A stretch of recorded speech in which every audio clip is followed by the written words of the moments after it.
زبان مبارک سے جن جن پیشن گوئیوں کا ذکر فرمایا تھا وہ پیشن گوئیاں چاہے قرآن مجید میں بیان ہوں یا احادیث سے صحیحہ میں یقیناً وہ حق اور سچ ثابت ہوئی۔ دوستو، قبل از وقت کسی واقعے کی اطلاع دینے کو پیشن گوئی کہتے ہیں۔ اللہ تعالیٰ انبیاء کرام علیہ السلام بالخصوص نبی کریم صلی اللہ علیہ وآلہ وسلم کو بذریعہ وحی آئندہ رونما ہونے والے بعض حالات سے مطلع فرما دیتے تھے، جس کی بنیاد پر نبی کریم صلی اللہ علیہ وآلہ وسلم کسی واقعے کی اطلاع قبل از وقت ارشاد فرماتے تھے۔ چونکہ آپ صلی اللہ علیہ وآلہ وسلم اللہ کے سچے اور آخری نبی ہیں، اس لیے آپ نے جن جن باتوں کی پیشن گوئی فرمائی وہ ساری باتیں سچ ثابت ہوئیں۔ آئیے اللہ کے نبی صلی اللہ علیہ وآلہ وسلم کی چند پیشن گوئیاں سنتے ہیں۔ دوستو، رسول پاک صلی اللہ علیہ وآلہ وسلم نے قرب قیامت کی نشانیاں بتاتے ہوئے یہ ارشاد فرمایا، مشرق کی جانب سے ایسے لوگ برآمد ہوں گے جو علاقوں کے علاقے فتح کرتے ہوئے مہدی کی مدد یعنی ان کی حکومت کو مستحکم کرنے کے لیے پہنچیں گے۔ امام زہری کہتے ہیں کہ مجھے یہ روایت پہنچی ہے کہ کالے جھنڈے خراسان سے نکلیں گے، تو جب وہ خراسان کی گھاٹی سے اتریں گے تو اسلام کی طلب میں اتریں گے اور کوئی چیز ان کے آڑے نہیں آئے گی سوائے اہل عجم کے جھنڈوں کے جو مغرب سے آئیں گے۔ آپ صلی اللہ علیہ وآلہ وسلم کے زمانہ مبارکہ میں خراسان کی حدود عراق سے ہندوستان تک اور شمال میں دریائے آمو تک پھیلی ہوئی تھی۔ خاص کر افغانستان صوبہ سرحد کے قبائلی علاقے باجوڑ اور مالاکنڈ ڈویژن اور افغانستان سے متصل ایران کا مشہد تک کا علاقہ شامل ہے۔ اس وقت افغانستان میں وہ لشکر منظم ہو رہا ہے جو باوجود ہر کوشش کے دجالی قوتیں اس کو ختم نہیں کر سکیں گی، بلکہ اب نوبت یہاں تک آ گئی ہے کہ مجاہدین ان پر تابڑتوڑ حملے کر رہے ہیں۔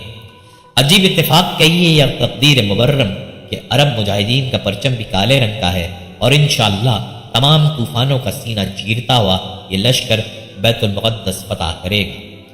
اس روایت سے بھی یہ واضح ہوتا ہے کہ خراسان سے نکلنے والے لشکر کا اللہ کی زمین پر اللہ کے نظام کے علاوہ ان کا کوئی ذاتی مفاد نہ ہوگا، لہٰذا ابلیسی قوتیں کہاں برداشت کریں گی، سو ان کے مقابلے کے لیے تمام کفر جمع ہو جائے گا۔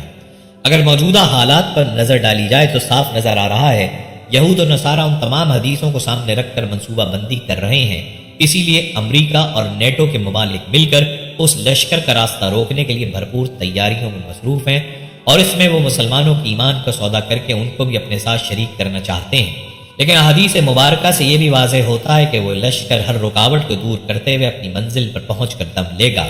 اب مسلمانوں کو سوچنا چاہیے کہ وہ کس گروہ کے ساتھ ان کی ہمدردی اور سپورٹ ہے، اللہ کے مجاہدین کے خراسانی لشکر کے ساتھ یا اس لشکر کو روکنے کے لیے ابلیسی قوتوں کے ساتھ۔ رسول اللہ صلی اللہ علیہ وآلہ وسلم نے فرمایا، خراسان سے سیاہ جھنڈے نکلیں گے اور انہیں کوئی طاقت واپس نہیں پھیر سکے گی یہاں تک کہ وہ ایلیا یعنی بیت المقدس میں نصب کر دیے جائیں۔ حضرت ابو ہریرہ سے مرفوعاً روایت ہے کہ جب کالے جھنڈے مشرق سے نکلیں گے تو ان کو کوئی چیز روک نہ سکے گی حتیٰ کہ وہ ایلیا یعنی بیت المقدس میں نصب کر دیے جائیں گے۔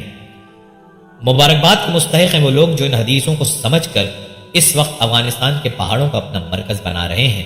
اس حدیث میں مجاہدین کے لیے خوشخبری ہے کہ دجالی قوتیں سطح پر آگ برسا کر آگ کے سمندر میں کیوں نہ تبدیل کر دیں، لیکن محمد عربی صلی اللہ علیہ وآلہ وسلم کا رب اس لشکر کو ضرور منظم فرمائے گا جو تاریخ کے دھاروں کو اور دنیا کے نقشے کو بدل کر رکھ دے گا۔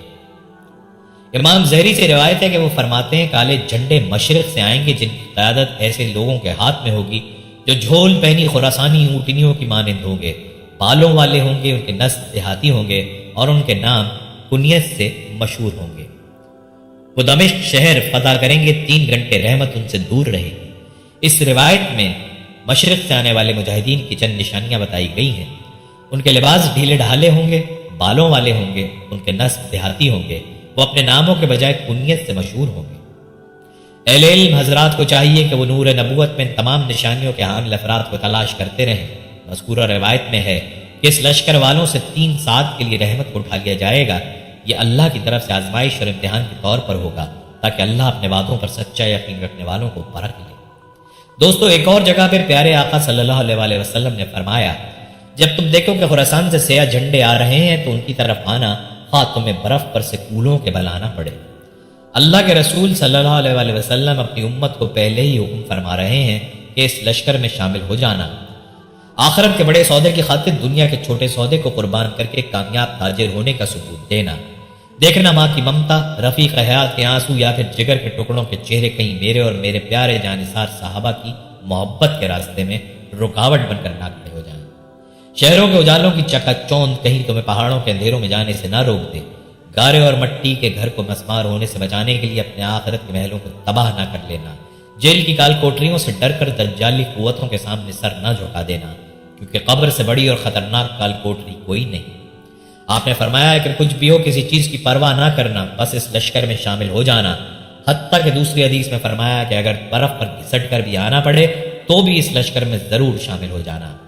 یہ بات بھی ذہن نشین رہے کہ اگر برف پر زیادہ دیر چلا جائے تو پاؤں جلنے کا خطرہ ہو جاتا ہے، اور برف کا جلا آگ کے جلے سے کئی گنا زیادہ اذیتناک ہوتا ہے۔ اس کے باوجود آپ نے فرمایا کہ ایمان کو بچانے کے لیے برف پر بھی چل کر آنا پڑے تو ضرور آنا۔ پہلی حدیث میں جو ذکر ہے کہ اس میں مہدی ہوں گے، تو اس سے مراد یہ ہے کہ یہ جماعت حضرت مہدی کی ہی ہوگی اور عرب پہنچ کر حضرت مہدی کے ساتھ شامل ہو جائے گی، اور اس کے معنی یہ بھی ہو سکتے ہیں کہ حضرت مہدی خود بھی اس جماعت میں ہوں، لیکن اس وقت تک لوگوں کو ان کے مہدی ہونے کا علم نہ ہو اور بعد میں حرم شریف پہنچ کر ان کا ظہور ہو، واللہ عالم۔ اس بات کا اشارہ ایک حدیث سے اور ملتا ہے کہ مشرق سے جانے والا لشکر حجاز مقدس کی عمارات کا سوال کریں گے، مگر انکار کی صورت میں وہ جنگ کریں گے، پھر وہ حضرت مہدی کو عمارت کے عہدے پر فائز کریں گے۔ حضرت عبداللہ سے روایت ہے کہ وہ کہتے ہیں کہ ہم رسول اللہ صلی اللہ علیہ وسلم کے پاس تشریف فرما تھے کہ بنی ہاشم کے کچھ نوجوان آئے جن کو دیکھ کر آپ کی آنکھیں سرخ ہو گئیں اور چہرے کا رنگ تبدیل ہو گیا۔ حضرت عبداللہ کہتے ہیں کہ میں نے کہا کہ ہم آپ کے چہرے پر ناپسندیدگی کے اثرات دیکھ رہے ہیں۔ آپ صلی اللہ علیہ وسلم نے فرمایا، اہل بیت کے لیے اللہ نے دنیا کے مقابلے میں آخرت کو پسند کیا ہے، اور یقیناً میرے اہل بیت کو آزمائشوں، جلاوطنی اور بے بسی کا سامنا ہوگا، یہاں تک کہ مشرق سے کچھ مجاہدین لوگ آئیں گے جن کے جھنڈے کالے ہوں گے، چنانچہ وہ مجاہدین امارت یعنی حکومت کا سوال کریں گے، لیکن یہ بنو ہاشم ان کو امارت نہیں دیں گے۔ سو وہ جنگ کریں گے اور اس پر ان کی غیبی مدد کی جائے گی، اور وہ غلبہ پالیں گے تو بنو ہاشم ان کو امارت دیں گے، لیکن وہ اس کو قبول نہیں کریں گے، اور وہ میرے اہل بیت میں سے ایک شخص یعنی مہدی کو امارت دے دیں گے، جو زمین کو عدل و انصاف سے اس طرح بھر دے گا جیسے وہ اس سے پہلے ناانصافی سے بھری ہوئی تھی۔ تو تم میں سے جو بھی اس وقت موجود ہو ان مجاہدین کے ساتھ شامل ہو جائے، خواہ برف پر گھسٹ کر آنا پڑے۔ رسول اللہ صلی اللہ علیہ وسلم نے فرمایا، میری امت کے دو لشکروں پر اللہ نے جہنم کی آگ حرام قرار دی ہے، ایک وہ لشکر جو ہندوستان پر حملہ کرے گا، اور دوسرا جو عیسیٰ ابن مریم علیہ السلام کا ساتھ دے گا۔ میری امت کے کچھ لوگ ہندوستان سے جنگ کریں گے، اللہ تعالیٰ ان کو فتح عطا فرمائے گا، حتیٰ کہ وہ ہندوستان کے بادشاہوں کو بیڑیوں میں جکڑے ہوئے پائیں گے۔ اللہ ان مجاہدین کی مغفرت فرمائے گا، اور جب وہ شام کی طرف پلٹیں گے تو عیسیٰ کو وہاں موجود پائیں گے۔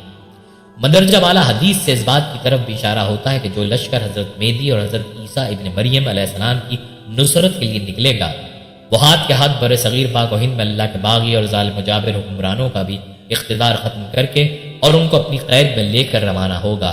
یہی وجہ ہے کہ جلیل القدر صحابی حضرت ابو ہریرہ نے اس لشکر میں شرکت کی خواہش کا اظہار کرتے ہوئے نبی کریم صلی اللہ علیہ وسلم کے ارشاد کو نقل فرمایا، ضرور تمہارا ایک لشکر ہندوستان سے جہاد کرے گا، اللہ ان مجاہدین کو فتح عطا فرمائے گا، حتیٰ کہ وہ ان کے بادشاہوں کو بیڑیوں میں جکڑ کر لائیں گے، اور اللہ ان مجاہدین کی مغفرت فرما دے گا۔ پھر جب وہ مسلمان واپس پلٹیں گے تو حضرت عیسیٰ کو شام میں پائیں گے۔ اس پر حضرت ابو ہریرہ فرماتے ہیں، اگر میں نے وہ غزوہ پایا تو اپنا نیا اور پرانا سب مال بیچ دوں گا اور اس میں شرکت کروں گا۔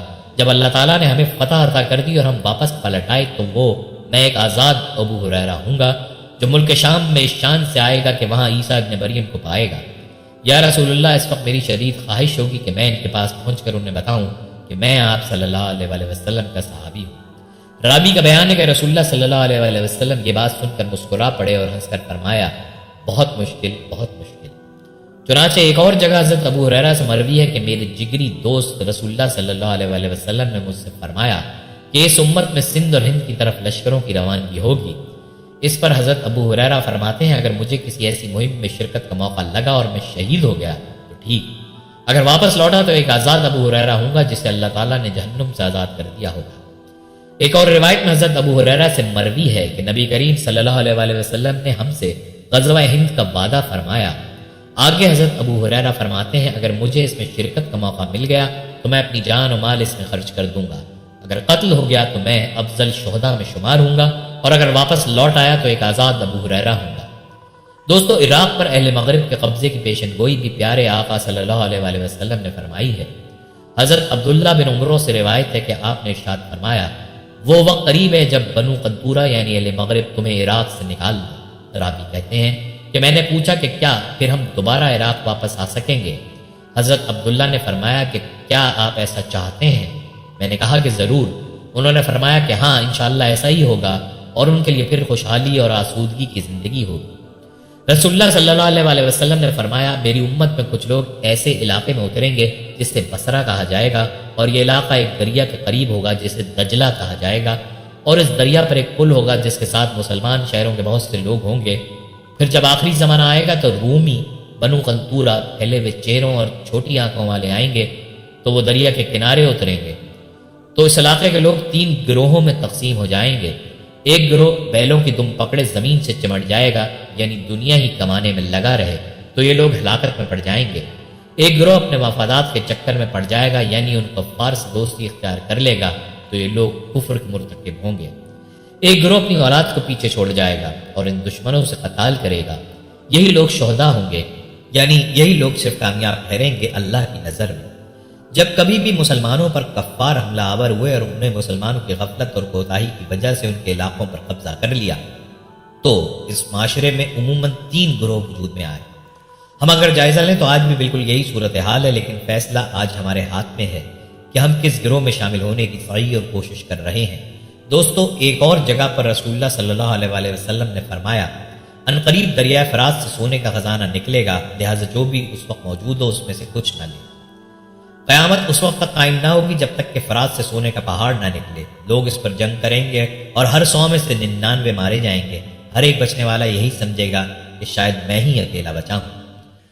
رسول اللہ صلی اللہ علیہ وسلم نے فرمایا تمہارے خزانے کے پاس 3 شخص جنگ کریں گے، یہ تینوں خلیفہ کے لڑکے ہوں گے، پھر بھی خزانہ ان میں سے کسی کی طرف منتقل نہ ہوگا۔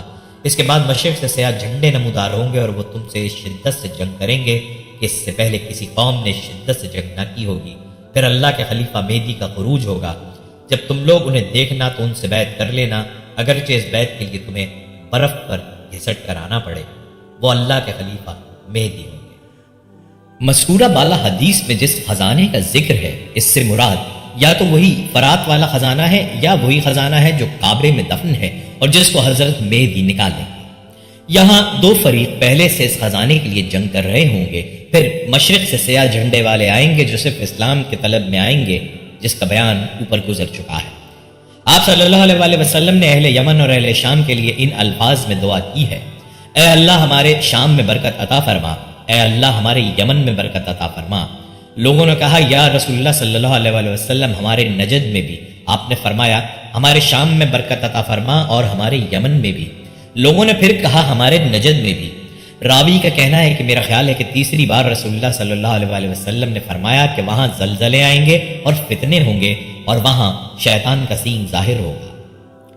جب رومی جنگ عظیم ملاحم میں اہل شام سے جنگ کریں گے تو اللہ تعالیٰ 2 لشکروں کے ذریعے ان اہل شام کی مدد فرمائے گا، ایک مرتبہ 70,000 سے اور دوسری مرتبہ 80,000 اہل یمن کے ذریعے، جو اپنی بند تلواریں یعنی بالکل پیک اور نیا اسلحہ لٹکائے ہوئے آئیں گے۔ وہ کہتے ہیں کہ ہم پکے سچے اللہ کے بندے ہیں، ہم اللہ کے دشمنوں سے قتال کرتے ہیں، تو اللہ تعالیٰ اس جہاد کی برکت سے ان لوگوں سے تعاون، ہر قسم کی تکلیف اور تھکاوٹ کو اٹھا لیں گے۔ شام اور یمن کی برکت تو آج بھی صاف نظر آ رہی ہے کہ اللہ نے اس آخری مارکے میں فلسطین اور شام اور یمن کے مجاہدین کو جو حصہ عطا کیا ہوا ہے وہ آپ صلی اللہ علیہ وسلم کی دعا ہی کا اثر ہے۔ اس وقت دنیا کفر کو ہلانے والے شام اور یمن کے ہی جانباز زیادہ ہیں۔ خود اسامہ بن لادن کا تعلق بھی یمن سے ہی ہے۔ یہ بھی قابل غور بات ہے کہ نجد کا علاقہ جس کے بارے میں اللہ کے رسول صلی اللہ علیہ وسلم نے فرمایا کہ وہاں زلزلے اور فتنہ ہوں گے اور شیطان کا سین ظاہر ہوگا، دراصل سعودی عرب کے دارالحکومت ریاض اور اس کے ارد گرد کا علاقہ ہے۔ اسی علاقے میں نصارہ یعنی یورپ اور امریکہ کی فوج کا عمل دخل سب سے زیادہ ہے۔ دوستو، کالے جھنڈوں کے خلاف اہل مغرب کے لشکر کا سربراہ بنو کندا کا ایک لنگڑا شخص ہوگا۔ حضرت کعب نے فرمایا ظہور مہدی کی علامت یہ ہے کہ دوسری روایات کے مطابق خراسان سے کالے جھنڈوں کے نکلنے کے بعد ان کے خلاف مغرب سے آنے والے جھنڈے ہیں جن کی قیادت کندا کا ایک لنگڑا آدمی کرے گا۔ غور کرنے کا مقام ہے کہ کہیں دنیا یہ منظر اپنی آنکھوں سے دیکھ تو نہیں چکی کہ اہل مغرب اپنی فوج کا سربراہ ایک لنگڑے شخص کو بنائیں گے۔ شاید ایسا ہو چکا ہے، واللہ عالم۔ جامعہ الازہر یونیورسٹی کے الاستاذ محمد جمال الدین اس روایت کے حوالے سے اپنی کتاب ہر مجدون میں رقم تراز ہے۔ مجھے گمان تک نہ تھا کہ امریکی ایک لنگڑے کا انتخاب کر کے اسے کمانڈر ان چیف کے منصب پر فائز کریں گے، بلکہ میں اپنے دل ہی دل میں سمجھتا تھا کہ آرج کے لفظ سے مراد ایک کمزور شخص ہے جس کی رائے میں کوئی وزن نہ ہوگا۔ میرے تو وہ گمان میں بھی نہ تھا کہ وہ دنیا کی فوج کا سپہ سالار ایک لنگڑے کو بنانا روا سمجھیں گے۔ جب میں نے دیکھا کہ جنرل رچرڈ مائرز بیساکھیوں پر چل کر آ رہا ہے تاکہ وہ امریکی عوام کے سامنے افغانستان کے خلاف بری، بحری اور فضائی آپریشن کا اعلان کرے تو میرے منہ سے نکل گیا اللہ اکبر، اے اللہ کے رسول صلی اللہ علیہ وسلم، آپ نے سچ فرمایا ہے۔ امام مجاہد فرماتے ہیں کہ مجھ سے نبی کریم صلی اللہ علیہ وسلم کے ایک صحابی نے یہ بیان کیا ہے کہ مہدی اس وقت تک نہیں آئیں گے جب تک نفس زکیہ یعنی بہت ہی پاکیزہ اور نیکستی کو قتل نہ کر دیا جائے۔ چنانچہ جب نفسی زکیہ قتل کر دیے جائیں گے تو آسمان والے اور زمین والے ان کے قاتلوں پر غضبناک ہو جائیں گے۔ اس کے بعد لوگ حضرت مہدی کے پاس آئیں گے اور انہیں نئی دلہن کی طرح منائیں گے جیسے اس کو حجلہ عروسی میں لے جایا جاتا ہے۔ وہ زمین کو عدل و انصاف سے بھر دیں گے، زمین اپنی پیداوار اگا دے گی اور آسمان خوب برسے گا، اور ان کی خلافت میں امت ایسی خوشحال ہوگی کہ اس سے پہلے کبھی نہ ہوگی۔ گویا محسوس ایسا ہوتا ہے کہ کوئی ایسی عظیم ہستی ہوگی جو نہ صرف اہل ایمان کے نزدیک محبوب اور پسندیدہ ہوگی بلکہ اللہ رب العزت کے نزدیک بھی اس کا بہت بڑا مقام ہوگا اور فرشتے بھی اس کو بہت محبوب رکھتے ہوں گے۔ چنانچہ ان کی شہادت پر زمین اور آسمان والے انتہائی غضبناک ہو کر انتقام کے لیے کھڑے ہو جائیں گے۔ دوستو، رسول اللہ صلی اللہ علیہ وسلم نے فرمایا ذیقات کے مہینے میں قبائل کے درمیان کشمکش اور معاہدہ شکنی ہوگی، چنانچہ حاجیوں کو لوٹا جائے گا اور مینا میں جنگ ہوگی، بہت زیادہ قتل عام اور خون خرابہ ہوگا، یہاں تک کہ عقبہ جمرہ پر بھی خون بہ رہا ہوگا۔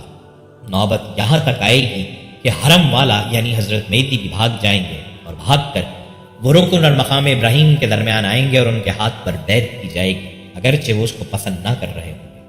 ان سے کہا جائے گا کہ اگر آپ نے بیعت لینے سے انکار کیا تو ہم آپ کی گردن اڑا دیں گے، چنانچہ پھر بیعت کریں گے۔ بیعت کرنے والوں کی تعداد اہل بدر کے برابر ہوگی۔ ان بیعت کرنے والوں سے زمین و آسمان والے خوش ہوں گے۔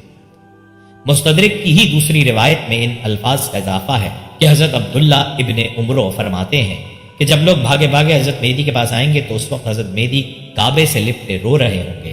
حضرت عبداللہ بن عمرو فرماتے ہیں کہ گویا میں ان کے آنسوؤں کو دیکھ رہا ہوں۔ قرب قیامت کی ایک اور نشانی آپ صلی اللہ علیہ وسلم نے یوں بیان فرمائی، رمضان میں ایک زبردست آواز آئے گی۔ صحابی نے پوچھا یا رسول اللہ، یہ آواز رمضان کے شروع میں ہوگی یا درمیان میں یا آخر میں؟ آپ نے فرمایا نصف رمضان میں۔ جب نصف رمضان میں جمعے کی رات ہوگی تو آسمان سے ایک زوردار آواز آئے گی جس سے 70,000 یعنی بے شمار لوگ بے ہوش ہو جائیں گے اور 70,000 بہرے ہو جائیں گے۔ ایک اور روایت کے مطابق 70,000 راستہ بھٹک جائیں گے، 70,000 اندھے ہو جائیں گے، 70,000 گونگے ہو جائیں گے اور 70,000 لڑکیوں کی بکارت زائل ہو جائے گی۔ صحابہ کرام نے دریافت کیا یا رسول اللہ، تو آپ کی امت میں سے اس آواز سے محفوظ کون رہے گا؟ آپ صلی اللہ علیہ وسلم نے فرمایا جو اس وقت اپنے گھروں میں رہے اور سجدوں میں گر کر پناہ مانگے اور زور زور سے تکبیریں کہے۔ پھر اس کے بعد ایک اور آواز آئے گی، پہلی آواز جبرائیل کی ہوگی اور دوسری آواز شیطان کی ہوگی۔ پھر فرمایا کہ واقعات کی ترتیب یہ ہوگی کہ آواز رمضان میں ہوگی اور معا دراصل جنگ کی گھنگرج یا شورابہ ہوگا جو کہ شوال کے مہینے میں ہوگی، اور ذیقعد میں قبائل عرب بغاوت کریں گے اور ذی الحجہ میں حاجیوں کو لوٹا جائے گا۔ رہا محرم کا مہینہ تو محرم کا ابتدائی حصہ میری امت کے لیے آزمائش ہے اور اس کا آخری حصہ میری امت کے لیے نجات ہے۔ اس دن وہ سواری مائے کجاوے کے جس پر سوار ہو کر مسلمان نجات پائے گا اس کے لیے 1 لاکھ سے زیادہ قیمت والے اس مکان سے بہتر ہوگی جہاں کھیل و تفریح کا سامان ہو۔ امام زہری فرماتے ہیں اس سال یعنی حضرت مہدی کے خروج کے سال 2 اعلان کرنے والے اعلان کریں گے۔ آسمان سے اعلان کرنے والا اعلان کرے گا اے لوگو تمہارا امیر فلاں شخص ہے، اور اس کے برعکس زمین سے اعلان کرنے والا اعلان کرے گا کہ اس پہلے اعلان کرنے والے نے جھوٹ کہا ہے۔ چنانچہ نیچے والے یعنی اعلان کرنے والے لڑائی کریں گے یہاں تک کہ درختوں کے تنے خون سے سرخ ہو جائیں گے۔ دوستو، احادیث نبویہ صلی اللہ علیہ وسلم سے ہمارے سامنے حضرت مہدی کی شخصیت اور ان کے ظہور کا جو نقشہ آتا ہے کہ وہ عرب کے قائد اور ایک رہنما کی حیثیت سے ابھریں گے۔ ان کا نام محمد اور ان کے والد کا عبداللہ ہوگا۔ رسول اللہ صلی اللہ علیہ وسلم نے ارشاد فرمایا مہدی مجھ میں سے ہوگا یعنی میری اولاد سے ہوگا۔ اس کی ناک درمیان سے بلند ہوگی، پیشانی کشادہ ہوگی، وہ زمین کو عدل و انصاف سے اسی طرح بھر دے گا جس طرح وہ ظلم و جبر سے بھری ہوگی۔ وہ 7 برس تک حکمرانی کرے گا۔ فرمایا زمین جب ظلم و جور سے بھر جائے گی، اللہ میری اولاد میں سے ایک آدمی بھیجے گا جس کا نام وہی ہوگا جو میرا ہے، اس کے باپ کا نام وہی ہوگا جو میرے باپ کا ہے، وہ زمین کو عدل و انصاف سے بالکل بھر دے گا جس طرح وہ ظلم و جور سے بھری ہوگی، نہ آسمان اپنی بوند ذرہ برابر بھی روکے گا اور نہ زمین اپنی نباتات روکے گی، وہ تمہارے درمیان 7 یا 8 برس یا زیادہ سے زیادہ 9 برس تک ٹھہرے گا۔ ایک اور جگہ پر آپ نے فرمایا جب راستے بند ہو جائیں گے اور فتنوں کا دور دورہ ہوگا تو مختلف اطراف سے 7 عالم نکلیں گے، انہوں نے ملاقات کے لیے وقت کا تعین نہیں کیا ہوگا، ان میں سے ہر ایک یاد پر 310 سے کچھ زیادہ آدمی بیعت کریں گے، وہ مکے میں جمع ہوں گے، ساتوں کی ملاقات ہوگی اور ایک دوسرے سے پوچھیں گے کہ کیسے آنا ہوا، وہ جواب دیں گے کہ ہم اس آدمی کی تلاش میں آئے ہیں جس کے ہاتھوں فتنوں کا فرق ہونا چاہیے اور جس کے ہاتھ پر حسن دنیا فتح ہوگی، ہمیں اس کا حلیہ، اس کا نام اور اس کے باپ کا نام معلوم ہے، ساتوں کا اس بات پر اتفاق ہوگا اور وہ اسے تلاش کریں گے، وہ اسے مکے میں رکن یمانی یعنی حجر اسود کے قریب پائیں گے اور کہیں گے ہمارا گناہ تم پر ہوگا اور ہمارا خون تیری گردن پر اگر تم بیعت کے لیے ہاتھ نہ پھیلاؤ گے۔ سفیانی کا لشکر ہماری تلاش میں نکل پڑا ہے، تب وہ رکن یمانی اور مقام ابراہیم کے درمیان بیٹھ کر اپنا ہاتھ بڑھائے گا، اس کے ہاتھ پر بیعت ہوگی اور اللہ اس کی محبت لوگوں کے دلوں میں ڈال دے گا، وہ ایسی قوم کو لے کر روانہ ہوگا جو دن کو شیر معلوم ہوتے ہیں اور رات کو گوشہ نشین زاہد۔ ام المومنین حضرت عائشہ سے روایت ہے کہ خواب میں اللہ کے رسول صلی اللہ علیہ وآلہ وسلم کا جسم حرکت کرنے لگا تو ہم نے کہا اے اللہ کے رسول، آیا آپ نے خواب میں ایسی بات کی جو آپ نے پہلے کبھی نہیں کی؟ آپ صلی اللہ علیہ وآلہ وسلم نے فرمایا عجیب بات ہے کہ میری امت کے کچھ لوگ قریش کے ایک آدمی کو پکڑنے کے لیے بیت اللہ کی طرف جا رہے ہیں، اس آدمی نے بیت اللہ میں پناہ لی بھی ہے، جب وہ پکڑنے والے کھلے میدان میں ہوں گے تو وہ زمین میں دھنس جائیں گے، اس گھر بیت اللہ کی پناہ میں کچھ لوگ آئیں گے، وہ محفوظ نہیں ہوں گے، نہ ان کے پاس لڑنے کے لیے فوج ہوگی نہ سامان جنگ، ان کی طرف ایک فوج بھیجی جائے گی، جب وہ فوج کھلی جگہ پر ہوگی تو زمین میں دھنس جائے گی۔ دوستو حضرت عبداللہ ابن عمرو نے فرمایا کہ دنیا کی ابتدا سے آخر دنیا تک کل 5 جنگ عظیم ہیں، جن میں سے 2 تو اس امت سے پہلے گزر چکی ہیں اور 3 اس امت میں ہوں گی، ترک جنگ عظیم، رومیوں سے جنگ عظیم اور دجال سے جنگ عظیم، اور دجال والی جنگ عظیم کے بعد کوئی جنگ عظیم نہ ہوگی۔ افسوس کا مقام ہے کہ آج مسلمان اپنی سستی اور کاہلی کی وجہ سے ایک ہونے والی حقیقت کے لیے خود کو تیار نہیں کر رہے، لیکن کفر اس کا اعلان واضح اور دو ٹوک الفاظ میں کر رہا ہے۔ یورپ اور امریکہ کے دانشور چیخ چیخ کر کہہ رہے ہیں کہ تیسری عالمی جنگ کسی بھی وقت شروع ہونے والی ہے۔ اس کے برعکس آج ہمارے پڑھے لکھے اور خاص کر دیندار حضرات کہتے ہیں کہ کفار کے ساتھ آج جہاد کا یعنی قتال کا زمانہ نہیں رہا۔ اس کے علاوہ اگر کوئی شخص اس انتظار میں ہے کہ حضرت مہدی کے آنے کے بعد جب وہ جنگ عظیم کا اعلان کریں گے تو تب اس کی تیاری کریں گے، تو اس کو جان لینا چاہیے کہ ایسا شخص انتظار ہی کرتا رہے گا، کیونکہ حضرت مہدی کا خروج ایک ایسے وقت ہوگا جب جنگ چھڑ چکی ہوگی۔ جنگ عظیم جس کو رسول اللہ صلی اللہ علیہ وآلہ وسلم نے البحلمۃ العظمیٰ اور البحلمۃ الکبریٰ بھی کہا ہے، اس وقت مسلمانوں کا مرکز کے حوالے سے فرمایا جنگ عظیم کے وقت مسلمانوں کا خیمہ یعنی فیلڈ ہیڈ کوارٹر شام کے شہروں میں سب سے اچھے شہر دمشق کے قریب الغوطہ کے مقام پر ہوگا۔ الغوطہ شام کے دارالحکومت دمشق سے مشرق میں تقریباً 8.5 کلومیٹر ہے۔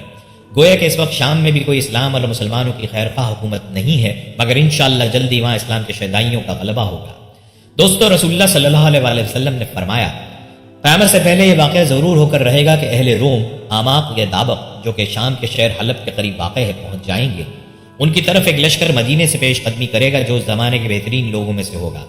جب دونوں لشکر آمنے سامنے صف بستہ ہو جائیں گے تو رومی مسلمانوں سے کہیں گے تم ہمارے ان لوگوں کے درمیان سے ہٹ جاؤ جو ہمارے لوگوں کو قید کر کے لائے ہیں، ہم انہی سے جنگ کریں گے۔ مسلمان کہیں گے کہ نہیں، اللہ کی قسم ہرگز تمہارے اور اپنے بھائیوں کے درمیان سے نہیں ہٹیں گے، اس پر تم ان سے جنگ کرو گے۔ اب 1/3 مسلمان تو بھاگ کھڑے ہوں گے جن کی اللہ کبھی توبہ قبول نہ کرے گا، اور 1/3 مسلمان شہید ہو جائیں گے جو اللہ کے نزدیک افضل الشہداء ہوں گے، باقی 1/3 فتح حاصل کر لیں گے۔ لہٰذا اس معرکے میں ثابت قدمی کے اجر میں یہ آئندہ ہر قسم کے فتنے سے محفوظ ہو جائیں گے۔ اس کے بعد قسطنطنیہ کو فتح کریں گے اور اپنی تلواریں زیتون کے درخت پر لٹکا کر ابھی مال غنیمت تقسیم کر رہے ہوں گے کہ شیطان ان میں چیخ کر یہ آواز لگائے گا کہ مسیح دجال تمہارے پیچھے تمہارے گھروں میں گھس گیا ہے۔ یہ سنتے ہی لشکر روانہ ہو جائے گا اور یہ خبر اگرچہ غلط ہوگی، لیکن جب یہ لوگ شام پہنچیں گے تو واقعی دجال نکل آئے گا۔ ابھی مسلمان جنگ کی تیاری اور صفیں سیدھی کر رہے ہوں گے کہ نماز فجر کی اقامت ہو جائے گی اور فوراً بعد ہی حضرت عیسیٰ ابن مریم مسلمانوں کے امیر دیگر احادیث کے مطابق حضرت مہدی کو ان کی یعنی مسلمانوں کی امامت کا حکم فرمائیں گے۔ اللہ کا دشمن دجال حضرت عیسیٰ کو دیکھ دیکھ کر گھلنے لگے گا جیسے نمک گھلتا ہے۔ چنانچہ وہ اگر اس کو چھوڑ بھی دیتے تو وہ اسی طرح گھل کر ہلاک ہو جاتا، لیکن اللہ تعالیٰ اس کو انہی کے ہاتھوں قتل کرائے گا اور وہ لوگوں کو اس کا خون دکھلائیں گے جو ان کے نیزے میں لگ گیا ہوگا۔ حضرت عبداللہ بن عمرو سے روایت ہے کہ انہوں نے فرمایا کہ اللہ تعالیٰ کے نزدیک افضل الشہداء بحری جہاد کے شہداء اور اعماق انطاکیہ کے شہداء اور دجال کے خلاف لڑتے ہوئے مارے جانے والے شہداء ہیں۔